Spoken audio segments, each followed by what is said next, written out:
आप यहाँ पे आज उपस्थित हो सभी, इस बात की खुशी नहीं है बल्कि दुख है, क्योंकि आप दवा लेने के लिए आए हैं। और हमारा जो अभियान है, जो हमारा लक्ष्य है, हमारा लक्ष्य ये है कि भारत में कोई बीमारी ना हो। इस उद्देश्य से हम कार्य कर रहे हैं। मुझे ये तो नहीं पता मैं कितने रोगियों को बचा पाऊँगा, लेकिन ये निश्चित रूप से मुझे पता है कि मैं हर उस अंतिम व्यक्ति तक को जगा दूँगा कि किस वजह से वो बीमार हो रहा है। लागू करना या ना करना वो उसकी बात है, उसकी समझ है। तो सबसे पहले विषय में हम बात करेंगे आखिर बीमारियों का कारण क्या है। तो अगर सरल शब्दों में समझें तो अगर तत्वों में अगर मुझे बताना हो तो हम धर्म के विपरीत कार्य कर रहे हैं, यही बीमारियों का और दुख का कारण है। अब धर्म को आप समझोगे तो धर्म का अर्थ सिख, हिंदू, मुस्लिम, ईसाई, यहूदी ये नहीं है, ये शब्द है केवल। धर्म का वास्तविक अर्थ है कि परमात्मा ने, ईश्वर ने ये जो सृष्टि बनाई है, आप नाम कुछ भी रखो, जिसने भी ये सृष्टि बनाई है उसके अंदर जो सबसे ज़्यादा महत्वपूर्ण है वो है जल, जमीन, वायु, आकाश, अग्नि, 84 लाख जीव जंतु जिसमें आप भी हैं, और ढेर सारी वनस्पतियाँ, पेड़ पौधे, फल, अन्न, ये सब ईश्वर ने बनाया है। वो जो फोन उठा रहा है भाई जी बाहर चले जाए, मेरा ध्यान बटेगा। ये सब किसने बनाया है? ईश्वर ने। धरती पे कोई नहीं है, धरती पे कोई नहीं है जो ये क्लेम करे कि हवा मैंने बनाई है, मनुष्य को मैंने बनाया है, शीशम के पौधे को मैंने बनाया। देश बिना के वैज्ञानिक घूम रहे हैं, कोई कहता है मुझे टेलीविज़न बनाया, मैंने ये बनाया। इसको बनाने वाला परमात्मा है। शब्द कुछ भी रखो, परमात्मा है। आप समझो कि एक घर में माता पिता है। माता पिता को सबसे ज़्यादा सुख कब मिलेगा? जब उसकी संतान को कोई प्रेम करेगा, उसकी रक्षा करेगा, उसके अच्छे जीवन की लिए कार्य करेगा, तभी माता पिता को सुख मिल सकता है। तो इस सृष्टि के 84 लाख जीव जंतु, जल, जमीन, वायु, आकाश, अग्नि, इन सब के माता पिता ईश्वर हैं। हमें ये गलतफहमी जरूर रहती है कि मेरे घर में जिसने जन्म लिया वो मेरा बच्चा है या मेरा भाई है। इस प्रकृति में जितने भी जीव जंतु हैं, पेड़ पौधे, वनस्पति हैं, वो सब हमारे हैं, क्योंकि हमारा पैदा करने वाला सबका एक ही है। चाहिए आप उसको कुछ भी बोले, ईश्वर बोले, अल्लाह बोले, जो मर्जी बोलना है बोलो, लेकिन सबको पैदा करने वाला वो एक ही है। तो इस नाते से हम सब एक दूसरे के भाई बंधु हैं। अपरिचित कोई नहीं है। जो जिसके पास ज़्यादा समय बिताएगा उससे प्रेम होगा, निश्चित रूप से होगा। जैसे सामने विमल जी हैं, इनके साथ हम समय बिताते हैं तो उनसे प्रेम हो गया, हमें अपने ज़्यादा लगने लग गए। तो इस विचारधारा को मान के प्रकृति के अहित में कार्य न करना, प्रकृति के साथ मिलके कार्य करना और सृष्टि में मौजूद सभी जीव जंतुओं की रक्षा करना, ये धर्म है। और जीवन का अर्थ क्या है? जीवन का अर्थ है जीव और वन। मेरी अपनी परिभाषा, सही गलत में बात नहीं करता। जीवन का अर्थ है कि जीवों के साथ प्रेम पूर्वक, जो 84 लाख जीव हैं उनके साथ प्रेम पूर्वक बिताया गया जीवन, और वनस्पति, पेड़ पौधों के साथ प्रेम पूर्वक बिताया गया समय ही जीवन है। आप जितने दिन इनके साथ प्रेम पूर्वक रहेंगे वो सब जीवन है, बाकी सब बकवास है। तो ये बातें थोड़ी सी ऊंचे लेवल की थी, आप समझेंगे, धीरे धीरे चिंतन करेंगे तो समझेंगे। अब मैं आपको छोटे छोटे कारण बताता हूँ बीमारी का। पहला कारण जीव हत्या। जाने में अनजाने में जितनी भी जीव हत्याएं हो रही है वो बीमारियों का कारण है।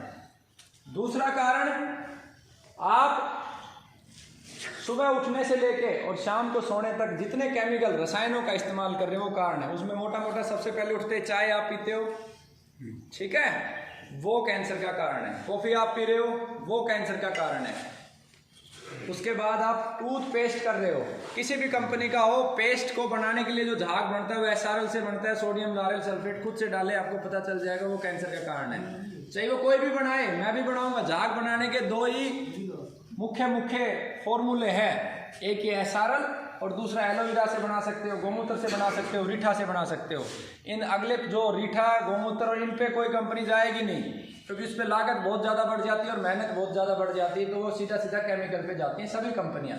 चाहे महात्मा बनाए, चाहे संत बनाए, चाहे परमात्मा बनाए, जो भी बना रहा है वो कैंसरस है। इसके बाद जो नमक आप खा रहे हो टाटा का हो, बाटा का हो, किसी भी कंपनी का हो, कैंसर का कारण है। उसको अगर थोड़ा सा समझोगे तो अपने पूर्वजों से पूछना कि नमक कभी पानी छोड़ता है या नहीं छोड़ता। छोड़ता, क्योंकि जो चीज़ पानी से बनी वो पानी छोड़ेगी, अब नहीं छोड़ता। क्योंकि जो केमिकल इस सीमेंट में मिलाया जाता है कि वो नमी ना दे, वही केमिकल उसमें मिलाया जाता है। और आज जितना गंद, दिल्ली का जो जितना भी गंद जो जाता है, बड़ी बड़ी महानगरियों का गंद जो जाता है, बड़ी बड़ी इंडस्ट्री का जो गंद जाता है, वो सारा समुद्रों में जाता है। उसी समुद्र के पानी को सुखा के नमक बनाया जाता है। नमक भी कैंसर का कारण है। अधिक मात्रा में खाया हुआ नमक भी कैंसर का कारण है, आजकल जो ऊपर से हम रखते हैं। उसके बाद रिफाइंड ऑयल कैंसर का कारण है। ठीक है। अप्राकृतिक जीव, जो जीव परमात्मा ने बनाए और एक जीव मनुष्य ने बनाया, जैसे जर्सी, होलिस्टियन, फ्रीजियन, दो जीवों को मिला के एक जीव बना दिया गया, वो कैंसर का कारण है। अप्राकृतिक गर्भधारण, यानी कि जो गायों को आप टीके लगवा रहे हो, देखो भगवान ने व्यवस्था बनाई है ना, महिला है और पुरुष है, हर एक जीव में नर और मादा की व्यवस्था बनाई है संतान उत्पन्न करने के लिए, और आपने उस व्यवस्था को तोड़ के टीका लगवाना रख दिया। ये अधर्म भी है और ये बीमारी का भी कारण है। उसके बाद आज बाजार में जो दूध पी रहे हो वो नकली है, क्योंकि जितना दूध का उत्पादन होता है उससे 10 गुना ज़्यादा आप लोग खा रहे हो, पी रहे हो, तो कहाँ से आ रहा है? सरफ से और केमिकलों से वो बनाया जा रहा है, वो कैंसर का कारण है। इसके बाद वातावरण में जो ऑक्सीजन की कमी है, क्योंकि आप तो सब अंग्रेज हो गए, आपको तो केक काटना है, आपको तो मोमबत्ती बुझानी है, आपको पेड़ थोड़ी ना लगाने हैं, तो वो कैंसर का कारण है। विदेशी संस्कृति पे आप चल पड़े हो। इसके बाद हमारे शरीर से गंद निकालने की 3 प्रक्रियाएं हैं, लैट्रिन, पेशाब और पसीना। सबसे ज़्यादा इफेक्टिव पसीना होता है, क्योंकि वो सारे शरीर में चारों तरफ से गंद निकालता है। तो पसीना निकालना आपने छोड़ दिया, सब कुछ हाईटेक कर लिया, ठीक है। और लैट्रिन, क्योंकि पेट साफ नहीं होता, सारी गंदगी आप खा रहे हो, ठीक से आते सड़ी रहती हैं आपकी, और पेशाब भी अच्छे से खुल के नहीं आता, अच्छी चीज़ें आप सेवन नहीं करते, वो एक बीमारी का कारण है। महिलाएं विशेष रूप से लिपस्टिक, नेल पेंट और ये अनेकों प्रकार की जो क्रीम्स आ रही हैं, ये सब कैंसर का कारण है। आप किसी को बोल दो तो युद्ध हो जाएगा घर में, क्योंकि टेलीविज़न आप देखते हो,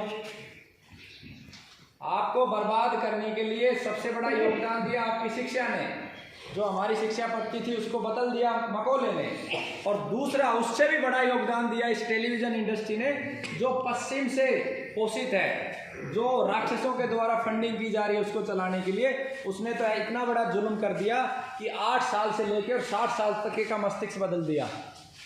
चाचियाँ भतीजों के साथ भाग रही हैं, बहन भाई के साथ सुरक्षित नहीं है, कि कहाँ किसकी मेहरबानी है।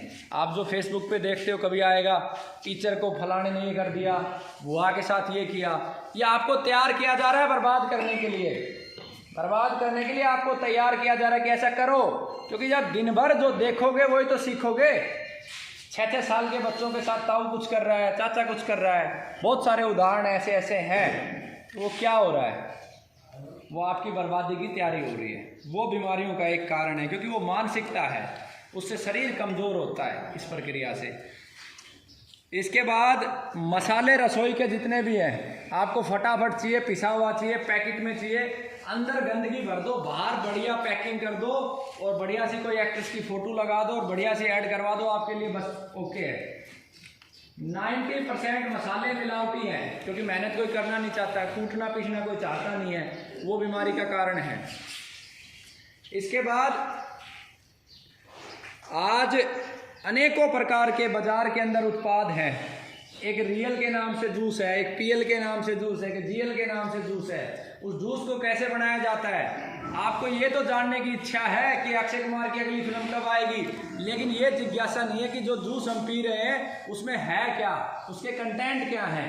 200 लीटर पानी के ड्राम में केमिकल डाला जाता है, मीठा डाला जा सकता है और फ्लेवर डाला जाता है, और पैक करके 6 महीने तक पड़ा रहता है। 6 महीने में अगर मौसमी का दूध घर में रख दो तो कीड़े पड़ेंगे? नहीं पड़ेंगे। उसके अंदर क्यों नहीं पड़ते? आपके मन में प्रश्न ही नहीं उठते, इसलिए नहीं पड़ते कि उसके अंदर केमिकल मिला दिया जाता है, जीव पैदा ही नहीं हो सकता। वो कैंसर का कारण है। पहले घरों में 6 महीने 8 महीने का अनाज अच्छे से स्टोर करके रखते थे, नीम के पत्ते डालते थे, राख डालते थे, सब कुछ प्राकृतिक करते थे। आज आप वो एल्ड्रिन की गोली डालते हो दबा के, वो कैंसर का कारण है। जहर तो आपके शरीर में जा रहा है, मरने की तैयारी तो आप और हम मिलके कर रहे हैं। उसके बाद एक और स्टेप आगे बढ़ गए। आजकल माताओं बहनों को वो नहीं करना, उसको साफ नहीं करना, पिसाया है, आशीर्वाद दे रहा है आपको मरने के लिए, क्योंकि उस आटे के अंदर 6 महीने पहले जो पैक हुआ उसमें बेंजोफिलियर करके केमिकल मिलाया जाता है, पूरा नाम मुझे याद नहीं आ रहा। वो केमिकल क्या करता है, उसमें जीव पैदा नहीं होने देता। आप घर में आटा पीस के रख लो, 1 महीने के बाद उसमें जीव पड़ जाएंगे। उसमें क्यों नहीं पड़ रहे? क्योंकि उसमें जहर मिला दिया गया है, आपके मरने के लिए सामान मिला दिया गया है। तो आपको पैकेट का जो आटा खा रहे हो वो कैंसर का कारण है। इसके बाद शादियों में आप देखोगे ना, बहुत स्वादिष्ट खाना बन रहा है।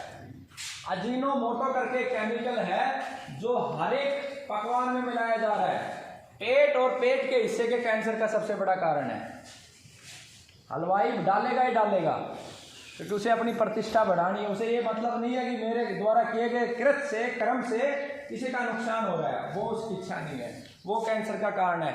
जो आप चाउमीन, बर्गर, पिज्जा, अंट संट जो खा रहे हो, सब कैंसर का कारण है। इसके बाद मांसाहार कैंसर का बहुत बड़ा कारण है। आपके मांसाहार किस तरीके से नुकसान करता है इसको मैं आगे विस्तार में बताऊंगा, लेकिन मांसाहार आप समझ लो कैंसर का बहुत बड़ा कारण है। शराब, बीड़ी, सिगरेट, हुक्का और तमाम प्रकार के जो नशे हैं वो सब कैंसर का कारण है। धरती हमारी माँ है, हमारे शास्त्र कहते हैं ये सत्य है, लेकिन उससे जो अन्न उगाने के लिए हम उसमें जहर डाल रहे हैं, यूरिया के रूप में, डीएपी के रूप में, और जो बार बार हम स्प्रे कर रहे हैं, वो सब कैंसर का कारण है, हमारी मौत का कारण है।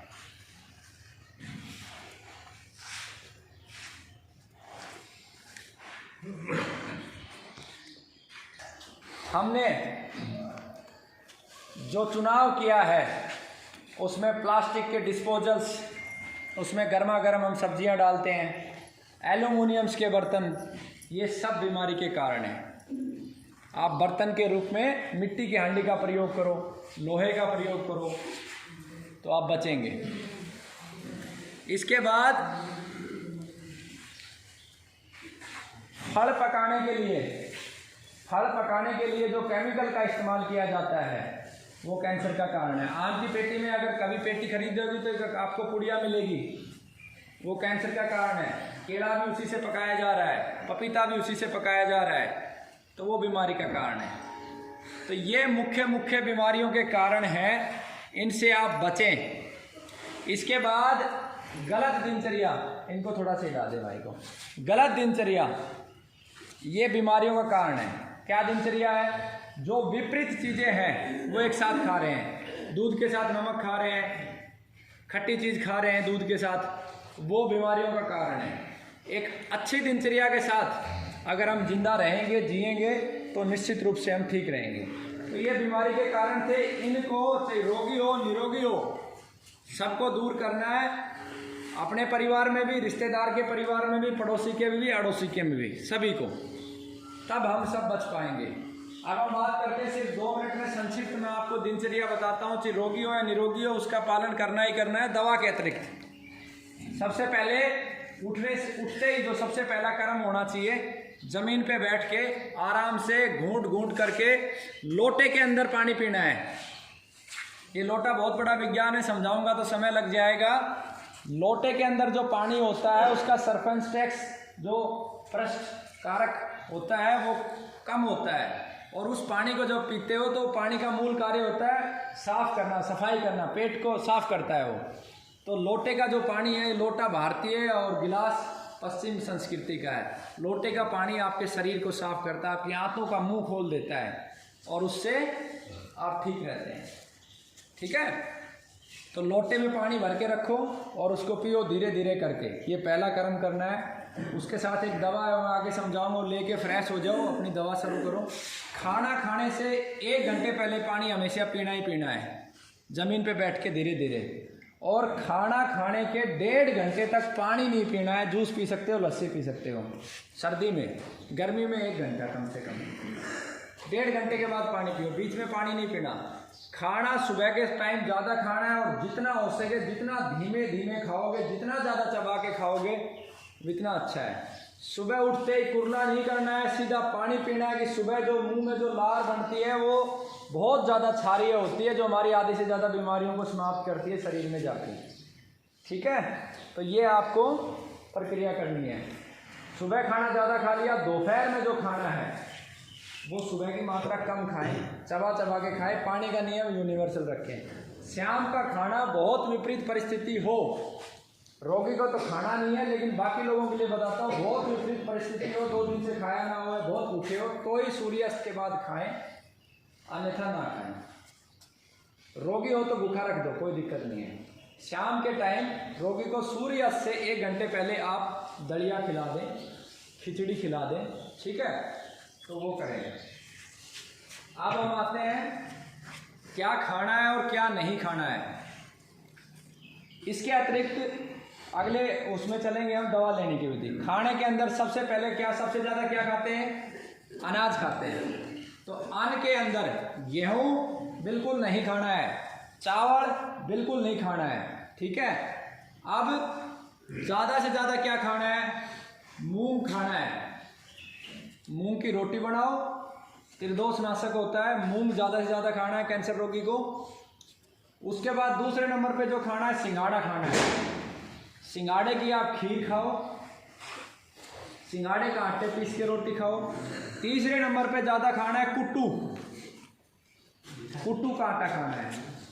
चौथे नंबर पे यूट्यूब हर घर में है, सपना चौधरी सुनने की बजाय या फिल्म देखने की बजाय उसमें ट्राई करना मिलेट्स, 5 प्रकार के मिलेट्स आते हैं, वो खाने हैं आपको, ठीक है। तो ये खाना है, इसके अतिरिक्त अन्न के रूप में कुछ नहीं खाना है। जब रोगी की स्थिति बहुत ठीक है या पहली अवस्था का रोगी है या ठीक ठाक है, तो उसमें वो जो ऐड ऑन कर सकता है, केवल जो, ठीक है। खाने का अनाज का क्लियर है, रिपीट करने की जरूरत नहीं है। सब्जी, अनाज के बाद सब्जी ज़्यादा खाई जाती है, सारी हरी सब्जियां खानी है। बस इतना करना है, बाजार से लाने से पहले अच्छे से साफ कर लो पानी से। गोमूत्र है तो गोमूत्र से साफ कर लो, नहीं तो गर्म पानी में डाल के एक बार साफ कर लो, ताकि उसके ऊपर जो केमिकल लगा हुआ है वो उतर जाए। आप इधर जाएं, बैठ जाएं, ठीक है। उसके बाद सब्जी होगी, सारी हरी सब्जियां आ गई। आलू खाना हो या शकरकंदी खाना हो तो कम मात्रा में, शकरकंदी ज़्यादा खा सकते हैं, आलू कम मात्रा में खा सकते हैं। सब्जी क्लियर है। अब आ जाओ दाल के ऊपर। दाल में केवल और केवल मूंग की दाल, वो भी छिलके वाली खानी है, बिना छिलके की नहीं खानी है, ठीक है। सब्जी क्लियर है। अब बात करते हैं फल की। खट्टे फलों को छोड़ के सारे फल खाने हैं। सीजनेबल और रीजनेबल फल ज़्यादा खाने हैं। सीजनेबल मतलब इस समय क्या आ रहा है? सेब आ रही है, सीताफल आ रहा है, ये ज़्यादा खाने हैं। सीताफल सबसे अच्छा फल है कैंसर के लिए, पपीता भी अच्छा है, सेब भी अच्छा है, अमरूद भी अच्छा है। खट्टों को छोड़ दो, यानी कि मौसमी को छोड़ दो, संतरा खट्टी है, संतरा को छोड़ दो, अनानास को छोड़ दो, बाकी सब खाओ। और फल ज़्यादा से ज़्यादा खाने हैं। वही प्रक्रिया करनी है, गर्म पानी में डाल के धो लो या गोमूत्र में डाल के साफ कर लो। फल की बात क्लियर है। उसके बाद खाने के लिए क्या बच गया? उसके बाद बच गया दूध। देसी गाय का दूध सभी पी सकते हैं। लस्सी अगर खट्टी ना हो तो ताज़ा ताज़ा पी सकते हैं। दही अगर खट्टा ना हो तो ताज़ा ताज़ा पी सकते हैं। घी की बात है तो गाय का घी खा सकते हैं। अब गाय कौन सी, ये सबसे बड़ा विषय है। जो भारतीय नस्ल की गाय है, देसी गाय, जो जर्सी से क्रॉस नहीं हुई है या जिस पे टीका नहीं लगाया हुआ है, ऐसी गाय का ही खाना। नहीं मिले तो मत खाओ। बहुत ज़्यादा इमरजेंसी हो तो बकरी का ले सकते हो। दवा तो दूध में दी जाएगी, वो गाय के दूध में। गाय का नहीं मिले तो बकरी, नहीं तो पानी। सबसे अच्छा रिजल्ट गाय के दूध में, ठीक है। दूध का क्लियर है। अब दूध के बायो प्रोडक्ट बनते हैं, खा सकते हैं। बायो प्रोडक्ट क्या है? बर्फी बना लो, लेकिन गाय के दूध की होनी चाहिए। चीनी कैंसर का कारण है, मैं बताने से रह गया। चीनी किसी भी सूरत में प्रयोग नहीं करनी है। आपको देसी खंड या धागे वाली मिश्री मीठे के रूप में जो प्रयोग करनी है, ठीक है ना, क्लियर है। अब उससे आप कुछ भी बना लो, चाहे आप उसके रसगुल्ले बना लो, चाहे उससे आप गाजर का हलवा बना लो, मूंग का हलवा बना लो, रोगी की खूब सेवा करो, आप उसको घिया का हलवा बना के खिलाओ, कुछ भी खिलाओ, इससे संबंधित और पर्सन आपके नहीं होने चाहिए। ठीक है। अब खाने के लिए क्या बच गया? ड्राई फ्रूट्स बच गए। काजू को छोड़ के सारे ड्राई फ्रूट्स रोगी को खिलाने ही खिलाने हैं। क्या करने हैं? खिलाने ही खिलाने हैं।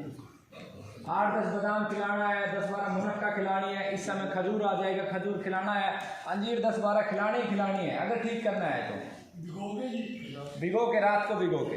ड्राई फ्रूट्स हो गए। अब बात आती है फूल की। क्या बच गया? फूल। गुड़हल के फूल 3-4 रोगी को रोज खिलाओ। जख्म कहीं हो रखा है तो उसको गेंदे का फूल जो पीली पीली कुंखड़ियाँ हैं वो जरूर खिलाओ, जख्म हो रहा है। ठीक है। अब बात आती है गौमूत्र की, क्योंकि हमारी दवा में गौमूत्र पीने का होता है। तो गौमूत्र उस गौ माता का लेना है जो बीमार ना हो, पहली बात।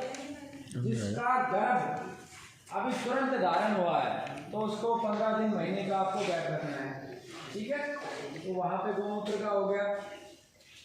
उसके अलावा ताज़ा अगर ब्याई है तो उसका मल छटता है, गंध छटता है, तो ताज़ा ब्याई हुई गौमूत्र, गाय का गौमूत्र नहीं लेना है। जितना हो सके गौमूत्र सूर्य निकलने से पहले और सूर्यास्त के बाद का ले, क्योंकि उस समय ज़्यादा शक्तिशाली होता है। ठीक है। एकादशी का और अमावस्या का आप गौमूत्र छोड़ दें। ठीक है। गौमूत्र की मात्रा कितनी लेनी है रोगी को? गौमूत्र 50 ml से लेके 100 ml के बीच में ले सकते हैं। लेके उसमें 5 ग्राम एक हल्दी में आपको दूंगा और 5 ग्राम पुनर्नवा, वो मिट्टी के हांडी में। और मिट्टी के अलावा किसी बर्तन में गर्म नहीं करना, लेना भी मिट्टी में ही है जब गौमूत्र लें, नहीं तो रिएक्ट करता है, नुकसान भी करता है। तो मिट्टी की हांडी में हल्का हल्का पका के छान के सुबह ले लें, इतना ही शाम को ले लें। ठीक है। अब खाने के लिए और क्या बच गया? जूस ताज़ा पी सकते हो। गाजर का जूस अमृत है, इस समय खूब पियो। ठीक है। कच्ची सब्जियां खूब खाओ। पेठा जिसकी मिठाई बनती है वो पेठे का जूस ज़रूर पियो। और अगर उसकी खांड में बनी हुई मिठाई आपको मिल जाए तो रोज़ाना 50 ग्राम 100 ग्राम मिठाई ज़रूर खाओ। अलसी 50 ग्राम रोगी को हर हाल में खानी खानी है। ठीक है। सवाल के लिए मैं समय दूंगा। और कोई खाने का आइटम बचा है? मेरे को नहीं लगता कोई बचा है। अब आपके सारे, इसके अतिरिक्त आपको कुछ नहीं खाना, बात खत्म है। इसके अतिरिक्त आपको कुछ नहीं खाना चाहिए, नहीं खाना। ठीक है। क्लियर है। इसके बाद दवा लेने की विधि। ठीक है।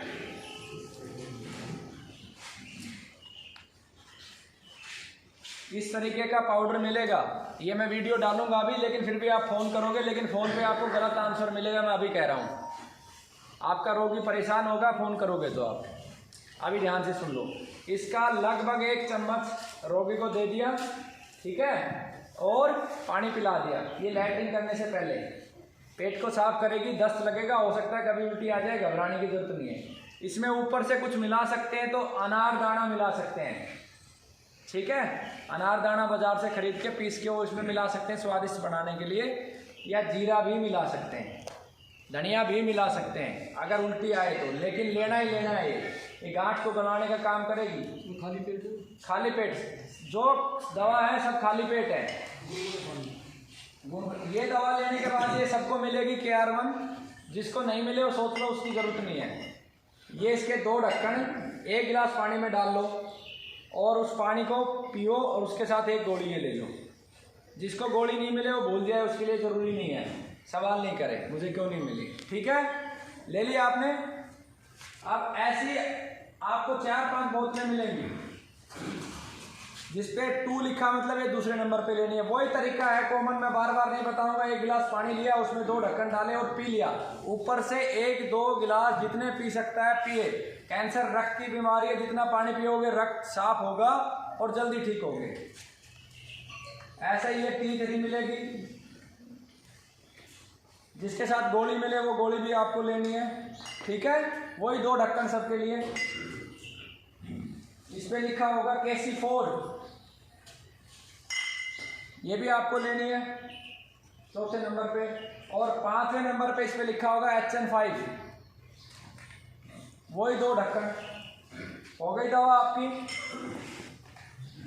अब ये सारी दवा समाप्त होने के बाद किसी को तो RDX मिलेगी, किसी को BDX मिलेगी और किसी को 3 RDX मिलेगी, वो उसकी स्थिति के अनुसार मिलेगी। लेकिन दवा लेने की विधि समान है। इसमें से 20 ग्राम मात्रा लेनी है और 300 ग्राम गाय का दूध लेना है, उसमें डालना है और धीमे धीमे लोहे की कढ़ाई में आप पका सकते हैं उसे।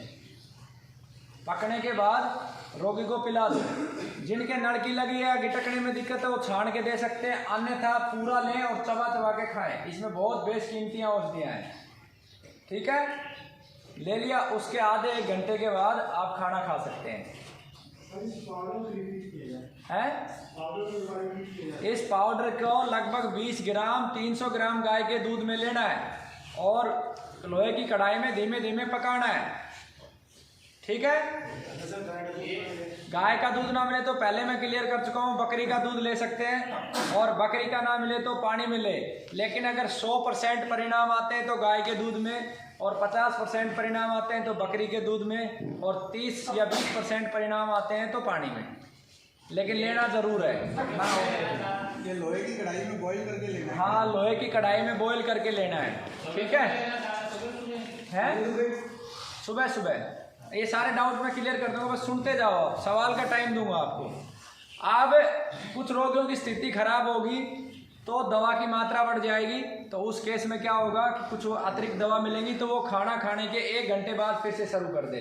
जैसे ये दवा किसी को मिली, किडनी में कैंसर है तो, लीवर में है तो कुछ अलग मिलेगा, तो वो खाना खाने के बाद ले ले इन दवाओं के अतिरिक्त। ठीक है, ये दवा 2 बार लेनी है, ये भी खाने के बाद ले ले उन दवाओं के अतिरिक्त जो मिले। ठीक है, एक ये पाउच आपको मिलेगा, चूने का है। कभी यहाँ ना भी मिले तो पंसारी को ले लेना, हमने अलग से कुछ नहीं मिलाया हुआ इसमें। केवल एक गेहूं के दाने के बराबर लेना है। ये केवल उन लोगों को नहीं लेना है जिनको पथरी है, वो वही मेरे को बताएंगे मुझे पथरी है, या अपने आप हटा दे। अगर दे भी दे, घाल भी दे किट में तो अपने आप हटा दे, क्योंकि हो सकता है गलती हो जाए। इसको गेहूं के दाने के बराबर लेके पानी में अच्छे से मिला के, सबसे अच्छा रिजल्ट गन्ने के जूस में है। ठीक है, अच्छे से मिला के और ले लें। इस तरीके की आपको ये मिलेगी। आपको गर्म पानी लेना और इतना डबोना है इसको। गर्म पानी में इतना डबोगे तो तय जाएगा। और फिर इसकी 1 बूंद इस नाक में, 1 बूंद इस नाक में और 2 बूंद नाभि में अच्छे से मसाज करनी है, सुबह भी और शाम को भी। ठीक है, ये जो RDX था ये खाली 1 बार लेना था, जो पाउडर था उस पर पर्चे पे लिखा मिलेगा आपको। इस तरीके का BDX मिलेगा ये कुछ रोगियों को। ये दिन में 3 बार उस पर्चे में लिखा हुआ पढ़ोगे तो सब पता चलेगा। 3 बार लिखा हुआ है, लेकिन नौकरी पेशे वाला है तो इसकी मात्रा बढ़ा के 2 बार कर सकता है। ठीक है, ये पर्चे में लिखा हुआ है सारी चीज़ें, लेकिन फिर भी लोग लेते नहीं टाइम से। ये दवा जो खाली पेट की थी, कुछ रोगी ऐसे होंगे या बच्चा कोई रोगी है तो फ्रस्ट्रेट हो जाएगा, बीच में कुछ खाने को चाहिए, तो बीच में उसे नारियल पानी या जूस लिक्विड आप दे सकते हो। क्लियर है? फिर भी अगर समस्या ज़्यादा हो रही है तो 3 दवा दे के उसे आप खाना खिला दो, खाने के 1-1.5 घंटे बाद आप दे सकते हो। बेस्ट रिजल्ट खाली पेट है। अब दवा की डोज, अगर बच्चा है तो 2 ढक्कन नहीं देने। अगर उसका वजन 40 किलो से कम है, वजन से आप मापदंड लो, अगर 40 किलो से कम वजन है तो उसके रेशियो में आप कम कर लो। किसी का 20 है तो 1 ढक्कन कर लो, किसी का 30 है तो 1.5 कर लो, उससे ज़्यादा है तो थोड़ा और बढ़ा लो, वो आपका अपना विवेक है। मैंने एक स्टैंडर्ड आपको बता दिया। ठीक है, इन दवाओं के अतिरिक्त पर्चे के अंदर कुछ पत्ते लिखे होंगे, कुछ फल लिखे होंगे, कुछ सब्जियां लिखी होंगी। अकेली दवा मात्र 30% काम करेगी, 100% दवा ठीक नहीं करेगी। वो जो पत्ते हैं, जो खाने का टाइमिंग है, इस समय मुझे फल खाना है, फिर मुझे खाना खाना है, फिर मुझे दवा लेनी है, वो टाइमिंग बहुत महत्वपूर्ण है, उसका पालन करें। ठीक है, इस वीडियो जो आपको ये बच्चे देंगे वो सबसे ज़्यादा महत्वपूर्ण है, क्योंकि मेरे पास रोगियों की संख्या इतनी है कि मैं 1 to 1 नहीं समझा सकता सभी को। और 1 to 1 अगर समझाऊंगा या ऐसे बंदे भी मैं रखूँगा तो आपकी जो दवा 5,000 की है वो ऑटोमेटिक 10,000 की हो जाएगी। अब आप ये सोच लो कि आप थोड़ा सा अपना मस्तिष्क लगाना है, अपनी खोपड़ी लगानी है और आपका आधा पैसा बच रहा है, और खोपड़ी नहीं लगाओगे तो आपका डबल हो जाएगा। तो मेरा प्रयास ये कि आप लोगों का जितना पैसा बच जाए, ठीक है। अब दवा के संबंध में 3 नियम है, ठीक है। पहला नियम ये है कि कोई गरीब है, निर्धन है, कुछ नहीं है उसके पास, तो गौ माता के हाथ लगा के ये जो सारी समस्याएं मैंने बताई जिनकी वजह से बीमारी है, ये 25 हैं, इनका संकल्प दिलाएंगे कि ना खुद प्रयोग करेंगे, ना अपनी घर की दीवारी में दूसरे को प्रयोग करने देंगे। चाहे लठ बच जाए तो वो फ्री दवा लेके जा सकता है, और जो दवा लेगा उसे खाएगा। ऐसा नहीं कि उठा के फोकट की समझ में फेंक दी, क्योंकि पहले हम फोकट में ही बांटते थे, लेकिन एक भी बंदा हमारे से ठीक नहीं हुआ, और जब से पैसे लेने शुरू किए उस समय ठीक होने वालों की लाइन लग गई। तो फिर भी हमने ये ऑप्शन रखा है कि भारतीय संस्कृति ये कहती है कि गरीब की मदद करना हमारा फर्ज है। मेरे यहाँ से कोई खाली ना नोटे, गाय के हाथ लगा के फिर रिपीट करता हूँ, और महिलाएं विशेष रूप से लिपस्टिक को नहीं छोड़ती हैं, वो बुलवाते हैं गाय के हाथ लगाकर। मैं बार बार कहता हूँ, गौ माता के हाथ लगाया हुआ संकल्प गाय छोड़ती नहीं है किसी को भी। ये जितने भी राजा महाराजा साम्राज्य है ना, सब ढहे हैं, समय आता है। लेकिन दूसरा ऑप्शन, जिसको औषधि महंगी लगे, इसकी दवा बनाने की विधि, इसमें क्या मिला है, सब विधियां हमने YouTube के चैनल पे डाली हुई है। आपकी लागत आधी हो जाएगी, जो 10,000 की है वो 5,000 में मिलेगी। आपको रोजाना घर में 2 से 2.5 घंटे 3 घंटे मेहनत करनी है, ठीक है ना। तो वो आप अपनी मेहनत करके बचा सकते हो, क्योंकि मुझे तो जो मेरे यहाँ काम करेगा उसे देना पड़ेगा, मैं उसे वो नहीं कर सकता। आप अपना समय बचा सकते हैं। तीसरा, कोई व्यक्ति ये चाहता है कि मैं बढ़ाऊँ भी नहीं, पैसे भी नहीं दूँ और गौ माता के हाथ भी नहीं लगाऊँ, तो अपने घर से हट्टा कट्टा कोई नौजवान एक मेरे पास छोड़ जाए, मजदूर की तरह काम करवाऊंगा, कंस्ट्रक्शन में लगाऊंगा, निचोड़ दूंगा जैसे एक मजदूर को निचोड़ा जाता है। 500 रुपये की दिहाड़ी के हिसाब से 10 दिन के हो गए 5,000 रुपये। दवा ले जाए, काम कर जाए। पहले बंदा छोड़ के जाएगा और दवा ले जाएगा। चौथा, जिसके पास पैसा है, पैसा चुकाए और दवा ले जाए। ये दवा के संबंध में नियम है। फिर भी किसी को गलत लगता है तो ओपन है, कोई भी दानदाता आए, सारी दवाएं खरीदे यहाँ पे और फ्री बंटवाए, क्योंकि मैं तो मांग मांग के छक चुका हूँ, है ना। सारे जान पहचान वाले नाराज हो गए। किसी को लगता है ना कि यहाँ गलत है, तो ये आप कर सकते हैं। मैं सबके लिए कहता हूँ कि कोई भी ले आए, जो महीने की जितनी दवाएं खरीदे उनको वेतन दे, मैं सिर्फ गाइड कर दूँगा। इसके बाद अब आपके मन में कोई पर्सन है, एक और मैं अपील करता हूं सभी को, बीमारियों का एक कारण मैंने बताया, दूसरा कारण होता है कर्म। उस पर हम ध्यान नहीं देते। जो मैंने शुरुआत में बताई कि जो कर्म हम करते हैं, हमारे से एक मक्खी मरी है, मच्छर बना, उनकी सबकी एफडी बनती है, जाने अनजाने में जो भी होता है उनकी एफडी बनती है। तो उसको बीमारी, उसकी वजह से अगर जो बीमारी होती है उसको बोलते हैं प्रारब्ध, यानी कि आपके कर्म। तो जो प्रारब्ध की वजह से बीमारी होती है उसको ठीक करने का एक ही मार्ग है। दवा काम नहीं करेगी उस व्यक्ति पे, उसका एक ही मार्ग है। ईश्वर तभी माफ करता है कि जितने आपसे गलत हुए उसकी जगह उतने सही कर दो। आपसे 5,000 जीव मरे, आप 10,000 को बचाने का प्रयास करो। तो जीव की सेवा में, जीव और वनस्पति, जो मैंने पहले बताया कि जीवन का जो अर्थ है वो यही है कि जीवों के साथ प्रेम पूर्वक और वनस्पतियों के साथ प्रेम पूर्वक उनकी सुरक्षा करते हुए बिताया हुआ समय ही जीवन है, इससे अतिरिक्त कुछ नहीं है, ठीक है। तो इस सेवा में अपने आप को लगा दे, विशेष रूप से कैंसर के रोगी, क्योंकि ये समस्या साधारण नहीं है।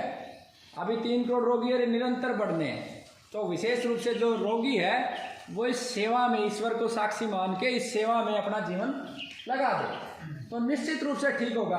और घबराने की आवश्यकता नहीं है। बहुत सारे लोग घबरा जाते हैं बीमारी से। अरे दुनिया का एक ही तो सत्य है, मृत्यु। ऐसा कौन है जो नहीं मरा? हमारे हाथ में जितनी हमारी सांसें हैं उनमें अच्छे से अच्छा काम करना है, खूब अच्छा हम काम करें।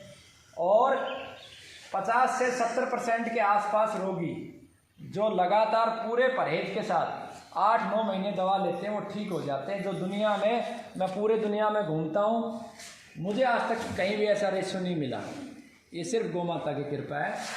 इसके अतिरिक्त 2 माह जो मैंने नियम और पर्चा दिया है उसको ईमानदारी से दवा ले। अगर व्यक्ति को 20-25% आराम होता है तो आगे दवा ले, अन्यथा और भी देश में अच्छी अच्छी जगह दवा दी जाती है, मुझे पूछे मैं बताऊंगा, उससे ज़्यादा समय नहीं लगाए। ठीक है ना। आप अपना आज अपनी डायरी में जाके लिख लो कि मेरी स्थिति ये है, मुझे दर्द होता है, पेट में दर्द होता है, उसके मार्किंग कर दो और 2 महीने के बाद आप खुद असेसमेंट करो। कोई डॉक्टर नहीं बता सकता, कोई वैद्य नहीं बता सकता, आपका शरीर और आप बता सकते हो कि आज मैं जो स्थिति देखूंगा 2 महीने बाद, 2 महीने पहले वाली बात मुझे याद थोड़ी ना रहेगी आपकी क्या स्थिति थी। तो आप लिखना शुरू करो। हाँ, इतना मैं कहता हूँ कि ईमानदारी से जिस भी व्यक्ति ने परहेज करके दवा ली है वो ठीक हुए हैं।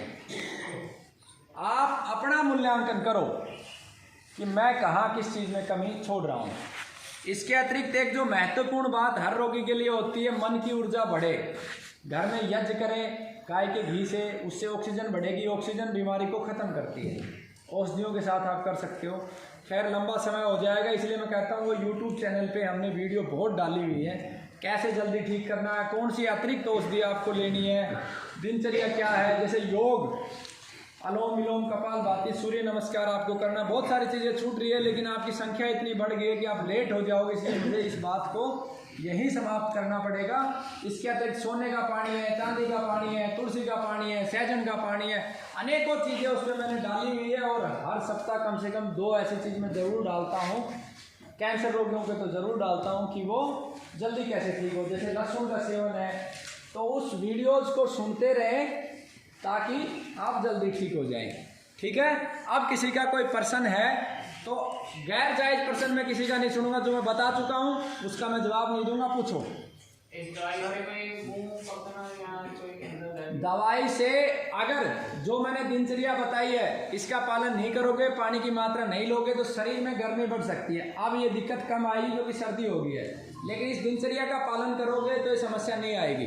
प्यास नहीं लगती जिस मरीज को, कम लगती है या भूख भी बहुत कम लगती है, उसकी दवा दूंगा, वो वहाँ बताना। हाँ, गाय का जो मूत्र है वो हम एक बार में स्टोर करके कितने दिन तक पी सकते हैं? गौमाता का गौमूत्र स्टोर करने की बात है, गर्म करके बना के 2 या 3 दिन रख सकते हैं, इससे ज़्यादा दिन ना रखें क्योंकि उसमें अमोनिया बढ़ जाता है, गर्मी बढ़ाएगा शरीर में, नुकसान कुछ नहीं करेगा, गर्मी बढ़ाएगा। बताएं। ये दवाई की जो बोतल दिखाई आपने, हाँ, कितनी देर के बाद ले लेनी? ये अच्छा प्रश्न है। दवा लेने के बीच में सबसे अच्छा बात ना करें, गैप का समय सबसे अच्छा होता है 48 मिनट।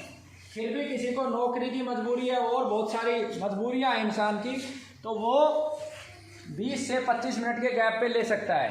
अच्छे प्रश्न करो, मजा आएगा। और बताएं। खाना इंडक्शन पे बनाना चाहिए कि नहीं? है खाना इंडक्शन पे बनाना चाहिए कि नहीं?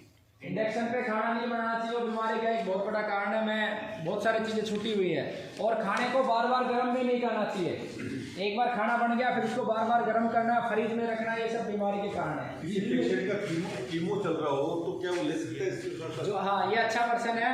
अगर रोगी का कीमो चल रहा है, देखो जिसने एक भी कीमो नहीं लगवाया है, आप वीडियो में कवर रखना, जिसने एक भी कीमो नहीं लगवाया है वो कीमो ना लगवाए। पहले 2 महीने ईमानदारी से परहेज करें, 20% आराम आता है तो जड़ से खत्म कर देंगे, दोबारा रिपीट नहीं होने देंगे। जिसने एक कीमो लगवा लिया है वो मुझे बताए और वो कीमो लगवाए पूरे, क्योंकि शरीर की जो रोग प्रतिरोधक क्षमता वो एक में ही जो होना है वो हो गया। मिलेट कैसे खाने ये बताइए। मिलेट्स खाने की वीडियो यूट्यूब पे है, वो लंबी विधि है, वो आप देखेंगे। तो जिसने एक कीमो लगवाया है वो कीमो के साथ दवा ले सकता है। अगर टैबलेट फॉर्म में दिया है तो 2 घंटे की गैप करके दवा ले सकता है, और अगर वैसे इंजेक्शन फॉर्म में लग रहा है तो उस दिन दवा ना ले। और जिस दिन कीमो सारी लग जाए, एक बात क्लियर कर देता हूँ, कीमो से आज तक किसी का कैंसर ठीक नहीं हुआ है। 2 साल, 3 साल, 4 साल, 5 साल, 6 साल, 10 साल, उससे ज़्यादा समय नहीं देता, वो रिपीट करता है। और जब वो रिपीट करता है तो वो जानलेवा इतना खतरनाक हो जाता है कि उसे रोकना बहुत मुश्किल होता है। तो जो कीमो लगवा रहे हैं, कीमो के साथ साथ उसे इतने कठोर परहेज करने की जरूरत नहीं है। अगर कीमो लगवा रहा है तो वो गेहूं की, जौ की, चने की रोटी खा सकता है। सिर्फ यहाँ रिलैक्सेशन में दे रहा हूँ, ठीक है। दूध भी उपलब्ध नहीं है तो भैंस का दूध भी पी सकता है, गाय का पिए तो श्रेष्ठ है, जब तक कीमो लगवा रहा है। कीमो के बाद इमीडिएट ये परहेज अगर वो 6 महीने लगातार करेगा तो 90% संभावनाएं हैं कि दोबारा उसे नहीं होगा, बशर्ते कि वो ठीक होने के बाद मुझसे मिलके जाए, मैं उसको जीवन भर कुछ परहेज दूंगा। क्योंकि मैक्सिमम रोगी ऐसे होते हैं ठीक होने के बाद वापस नहीं आते हैं। मुझे बाद में पता चलता है जी यमुनानगर में ठीक हो गया जी, उसने भेजा है, वो ठीक हो गया। तो वो कुछ चीज़ें मैं बताऊंगा, कुछ दिनचर्या बताऊंगा ठीक होने के बाद, ताकि वो जिंदगी भर उसका पालन करे। स्थायी उपचार नहीं है कैंसर का। थोड़ी सी भी गलती करोगे फिर दोबारा से जहर की तरफ बढ़ोगे तो मरोगे जी। सेम है रेडिएशंस का और ये अंग्रेजी ट्रीटमेंट का सेम लॉजिक है। इसके अलावा एक चीज़ और बताओ, कीमो चलते हुए ये ट्रीटमेंट नहीं चलेगा क्या? चलेगा, कीमो के साथ साथ चलेगा। एक और इम्पोर्टेंट बात है, अगर किसी को गांठ है ऐसे स्थान पे कि उसे ऑपरेट करके निकाला जा सकता है, 2 महीने ईमानदारी से देखो उसका साइज घट रहा है क्या, नहीं घट रहा है या बढ़ रहा है, तो उसे हम ऑपरेट कर सकते हैं, करवा सकते हैं। क्योंकि ये आयुर्वेद की पत्ती है ऑपरेशन। 1905 से पहले आयुर्वेद ऑपरेट करता था, अंग्रेजों ने बैन कर दिया, अपना माल बेचना था इसलिए जी। दवा लेते समय प्राणायाम कर सकते हैं किसी व्यक्ति में? बिल्कुल कर सकते हैं।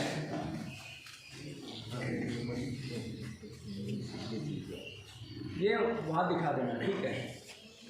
गांठ को ऑपरेट करने के बाद 2 महीने वेट करेंगे, गांठ को ऑपरेट कराने। देखो उसका अर्थ ये है कि आज आप दवा लेने के लिए आए हैं, आप 2 महीना ईमानदार से दवा लो, 70% गांठें प्राकृतिक रूप से चली जाती हैं। कचनार, गोरखमुंडी, हजारों औषधियाँ हैं जिनसे गांठें गड़ाई जा सकती है, चाहे कैंसर की हो चाहे किसी भी प्रकार की हो।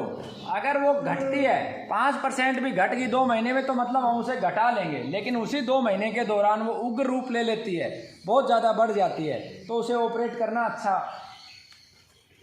एक कीमो के बाद जैसे अब कीमो हम नहीं लगवा सकते। देखो अगर एक कीमो लगवा दी और अब नहीं लगवाना चाहते हैं कि रोगी की ऐसी स्थिति होगी कि अगले ही दिन ख़त्म हो जाएगा, अगर और कीमो लगवाई तो आप रोक सकते हैं। लेकिन मैं फिर भी यही सजेस्ट करता हूँ कि एक बार इससे बहुत लाभ होते हैं।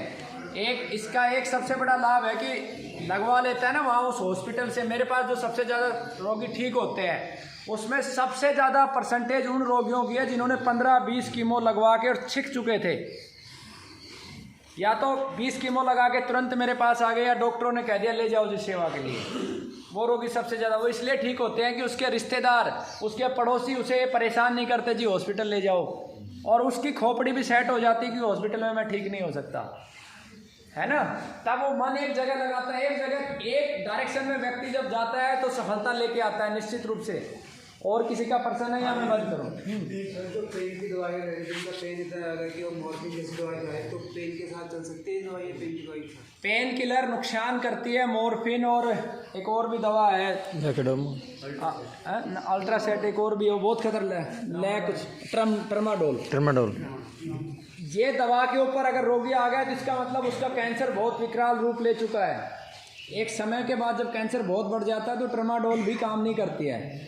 इस दवा को छोड़ना अच्छा ऑप्शन है। दर्द की दवा पर्चे के पीछे लिखी हुई है वो ले लें, या नीम के रस में हल्दी मिला के ले लें। नीम और हल्दी दोनों कैंसर्स को ख़त्म करती है, लेकिन ये बात ध्यान रखना, नीम और हल्दी के अंदर अगर आप लोगे तो आपको घृत खाना है, घी खाना है, क्योंकि नीम क्या करेगा, कैंसर सेल्स को इकट्ठा नहीं होने देगा, मारेगा, लेकिन साथ में विष पैदा करेगा शरीर में। तो आपको घृत जरूर खाना है, तो वो विष नहीं बनने देगा। कितना खाना थी? 1 चम्मच रात को गाय के घी में डाल के अच्छे से फेंट के खा सकते हैं, या सब्जी में मिला के खा सकते हैं। एक सर गांठ बनी हुई है किडनी में, शरीर पे मालिश खूब करोगे कि हाँ, किडनी में गांठ बनी हुई है 2-3 साल से, वो बिल्कुल सेम टू सेम है 3 साल से, ऐसे ही है, साइज वही है, देखा है अभी भी। तो अब उसके इसमें क्या करें, उसका ऑपरेशन? दवा लें, अभी ऑपरेशन ना करवाएं। 2 महीने मैंने अभी ये देखो सेम क्वेश्चन आप कर रहे हो, मैंने कहा कि 2 महीने यहाँ की ईमानदारी से दवा खाओ, जब नहीं घटती है तो आप मेरे से पूछो, मैं आपको रास्ता बताऊंगा। मेरा काम आप लोगों से पैसा कमाना नहीं है, मेरा काम सिर्फ मनुष्य को वो प्रकृति के हित में जिए, बस इतना सा मेरा लक्ष्य है कि प्रकृति के विरुद्ध मनुष्य आचरण ना करे, और इस सृष्टि में जो भी जीव जंतु है, माखी हो, मच्छर हो, सबको अपना भाई बंधु समझे। सब ठीक होता है, 4th स्टेज भी होता है। देखो ठीक होने की प्रक्रिया ऐसी है, रोगी टू रोगी डिपेंड करता है। 4 महीने में भी रोगी ठीक हुआ है, पहली दूसरी स्टेज के रोगी 2, ढाई, 3 महीने में भी ठीक होते हैं, 4 में भी होते हैं, कुछ ऐसे होते हैं जिनको 6 महीने स्टैंडर्ड में मान के चलता हूँ एवरेज निकल के आता है 182 दिन का, लेकिन ऐसा नहीं है कि सारे 182 दिन में ठीक होते हैं। कुछ ऐसे भी होते हैं जिनको 1.5 साल भी लग जाती है। कुछ ऐसे होते हैं कि वो स्टेबल हो गए, इम्प्रूवमेंट नहीं आ रहा, स्टेबल हो गया, खूब काम कर रहा है, अच्छे से स्टेबल हो गए, तो वो एक स्टैंडर्ड ये मान के चल सकते हो कि 6 महीने कम से कम लगेंगे 182 दिन। अभी आपने देखो ध्यान से नहीं सुना, मैंने सारी हरी सब्जियां बताई थी। अब सवाल आपके बेफालतू के आएंगे। हाँ मैं दूसरी बार दवा लेने के लिए आया हूँ। पहले तो मैंने दवा लिया था, तो वाइफ को ब्रेस्ट कैंसर, उनके भी हाथ में सूजन आई, सूजन कम हुई है, तो उनका कल कीमो का टाइम भी है। पहली कीमो का कल टाइम। हाँ, तो हम उसे करावे या क्या टाल दें? देखो मैंने ये पहले ही बताया कि 2 महीने में अगर 20% सुधार आ जाता है तो इसका मतलब हम ठीक कर सकते हैं। ये एक बार बता दिया तो सीधी सी बात है। नहीं आता है तो कीमो करवा लो, कीमो के बाद हम मेडिसिन देंगे, रिपीट नहीं होने देंगे, प्रयास ये रहेगा। ठीक है। अब एक चीज़ और ध्यान, अब दवा लेने की विधि वहाँ पे काउंटर पे कोई समझेगा नहीं। मेरे साथ जब भी आएगा रोगी, मेरे पास हिस्ट्री ऑलरेडी है, मैं रोगी को देखूंगा, समस्या लिखी है, आपको कुछ नहीं बोलना, मैं दवा लिखूंगा और आपको भेज दूंगा, क्योंकि हिस्ट्री इन्होंने ऑलरेडी बना ली है। मुझे जो ऑब्जर्व करना है मैं खाली फेस से ऑब्जर्व करता हूँ, जीभ से ऑब्जर्व करता हूँ, आंखों से ऑब्जर्व करता हूँ, उसके अनुसार मैं अपने आप लिख दूंगा। आपका समय बचेगा। आप मुझे 15 भी गरड़ गाओगे तो भी मेरी दवा वही रहनी है, 50 गरड़ गाओगे तो भी वही रहनी है। झूठ मुझसे बुलवाना मत। पेशेंट यदि आने की हालत अगर पेशेंट नहीं आया है तो समस्या यहाँ पे आपने लिखवा दी है, उसके आधार पे मैं दवा दे दूंगा। जब वो आने की स्थिति में हो जाए, जब उसको जरूर लेके आना। रिपोर्ट का कोई फायदा नहीं है। देखो अगर तो ये पता है कैंसर है, कहाँ पे है, क्या स्थिति, वो ऑलरेडी आपने लिख दी है। जिन्होंने ना लिखवाई है सर, वो अभी इनसे लिखवाना, ये नीरा से और ये गुरुमाता बैठी इनकी, इनसे आप संपर्क करना। आप जिन्होंने वीडियो नहीं ली है, पहला काम ये करना है, इसको कर दो। बोलो सर्वदेव मई गौ माता की।